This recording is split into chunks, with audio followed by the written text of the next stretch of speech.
हामी सबैलाई थाहा छ एक दिनमा 24 घण्टा हुन्छ but in reality we have only 14 hours किन भन्नुहुन्छ भन्दाखेरि 8 घण्टा हामी मान्छेलाई सुत्नै पर्छ अनि 2 घण्टा खानु पिउनु पर्छ so we have only 14 hours अनि त्यो 14 आवर्सलाई कसरी स्मार्टली युज गर्ने because time once wasted never returns. So in this video I'm going to talk about the book Time Management by Sudhir Dixit अनि आज म नयाँ लोकेसनमा छु because time management को पहिलो इम्प्लिमेन्टेसन यहीबाट स्टार्ट गरेर मर्निङ वक आउँदै भिडियो पनि खिचिरहेको छु हैन so let's start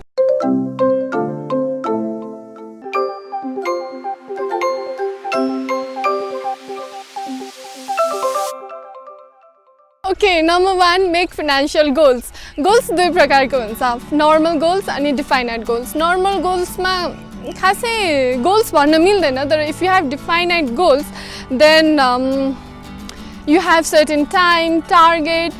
Definite goals मा especially financial goals related हुन्छ because एक वर्षमा म 5 lakhs कमाउँछु भनेर तपाईले सोच्नु भयो भनेदेखि you'll work accordingly. So it's like a cricket game because cricket game को first team player लाई चाहिँ थाहा हुँदैन कति टार्गेट सेट गर्नुपर्छ भनेर अनि सेकेन्ड प्लेयर लाई चाहिँ थाहा हुन्छ लाइक कति टार्गेट सेट गर्ने कति टाइममा गर्ने भनेर so they make strategies accordingly अनि प्राय गेमहरुमा सायद सेकेन्ड टिमले नै जित्ने गर्छ so we must have defined financial goal अनि मनी यस्तो कुरा हो त्यसले चाहिँ सधैँ हामीलाई मोटिभेट गर्छ के because we do not waste our money.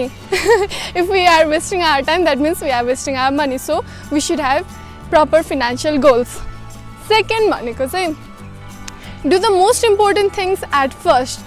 हाम्रो energy, we are not like a machine. हामी human हो, so हाम्रो energy, हाम्रो focus, everything is limited हुन्छ so first fresh मा हैन टफ काम गर्नु भयो मन नपर्ने काम चाहिँ फर्स्ट मा गर्नु भयो भनेदेखि देन सुरुमा गाह्रो हुन्छ मन लाग्दैन हैन तर after completing that you will have the sense of satisfaction के यो काम सिद्धियो अब अरु काम त मजाले गर्न सकिन्छ भन्ने हुन्छ हैन so always we should do toughest work at first अनि त्यसपछि इम्पोर्टेन्ट वर्क पनि अगाडि सिधायो भनेदेखि हाम्रो सानोतिनो कामहरु वा अनइम्पोर्टेन्ट कामहरुमा टाइम वेस्ट हुँदैन number 3 do two things at once एकै समयमा दुईटा काम गर्नु भनेर राइटरले भनेको छ but that I completely don't agree because multitasking गर्दाखेरि हाम्रो फोकसहरु डिस्ट्र्याक्सन्स हुन्छ तर if you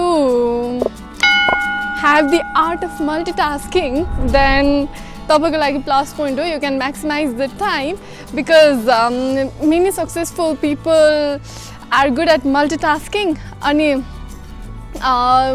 he has given some examples हैन जस्तै महात्मा गान्धी ट्रेन ट्राभल गर्ने बेलामा train travel I don't know travelling गर्ने बेलामा सुत्नु हुन्थ्यो रे to boost his energy.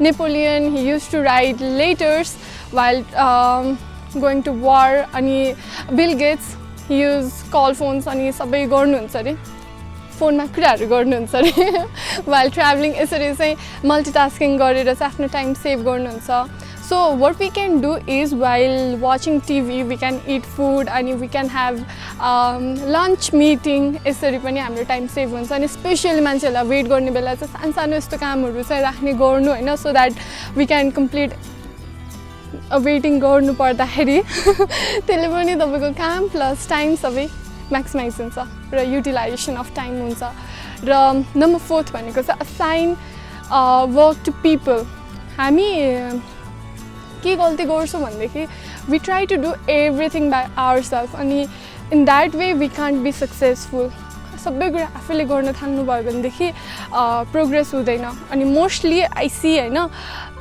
एकदमै all-rounder people they do their work by themselves अनि जति expected progress हुनुपर्ने हो त्यति चाहिँ हुँदैन so it's better not to do everything by yourself job divide गर्नुस् but in that way in that process secret र एकदमै important workहरु चाहिँ आफैले गर्नुपर्छ because we can't trust people most of the time number 5 भनेको चाहिँ we should understand Pareto's 20-80 rule भन्ने कुरा गरिएको छ यो बुकमा हैन नाम Pareto's 20-80 भनेर अलि भारी लागेको थियो हैन मलाई के होला भनेर because laws and rules are always so complicated for me.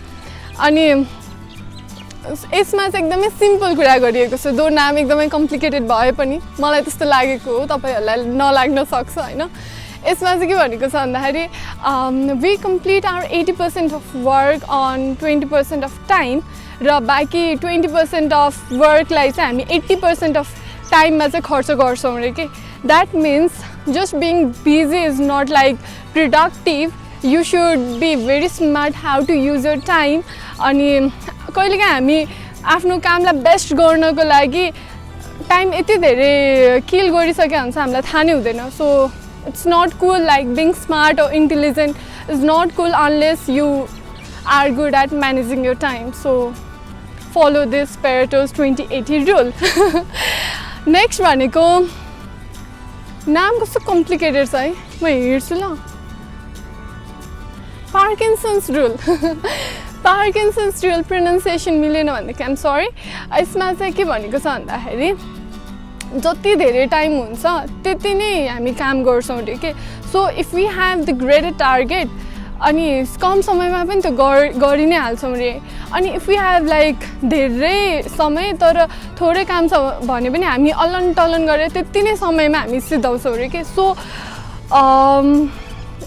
by following this rule we can maximize our time. हामीले greater target राख्नुपर्छ, so greater achievement हुन्छ भन्ने कुरा गरिएको छ। Okay, number 7 भनेको चाहिँ work on your most productive time. हामी सबैजनाको चाहिँ out of 24 hours हैन certain time sorry भन्न 24 hours मा चाहिँ certain यस्तो time हुन्छ जुन बेला चाहिँ हाम्रो focus, energy, everything चाहिँ high level मा हुन्छ। जस्तै for someone morning time चाहिँ हुन सक्छ हैन, एकदमै focused हुने, energetic हुने, अनि you can do much more productive work। अनि कसैलाई night time हुन सक्छ, for me it's a night time।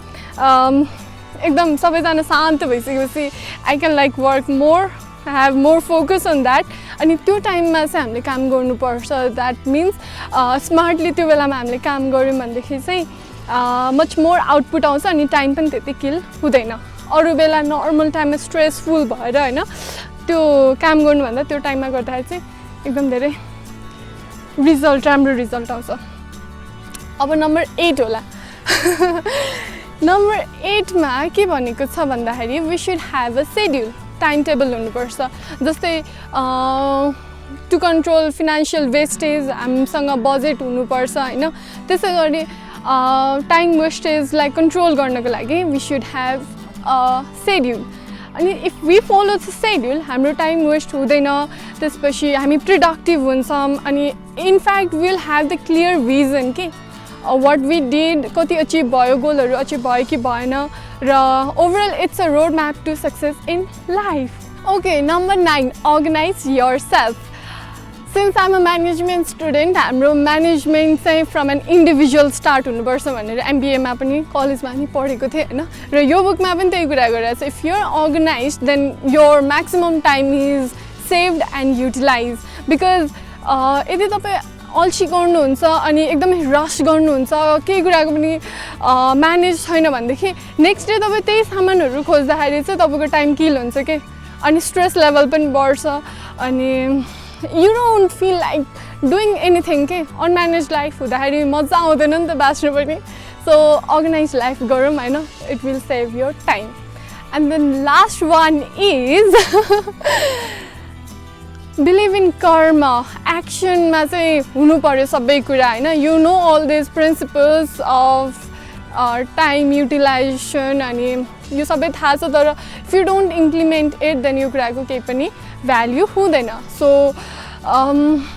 Every कुराहरुमा चाहिँ एक्सनमै कन्भर्ट गर्नु पर्यो। यु शुड वर्क, जुन चाहिँ मैले प्राय सबै भिडियोमा भन्दै आइरहेको छु बिकज बुक्सहरुमा यही नै लेखेको छ हैन। र the more you work the more opportunities comes to you। so that's it। यति नै हो यो भिडियोमा। अनि if you are new to my channel don't forget to subscribe and hit the notification bell icon because I make videos on movies, books and my personal vlogs। so more like it's entertainment, information plus entertainment Am I entertaining you?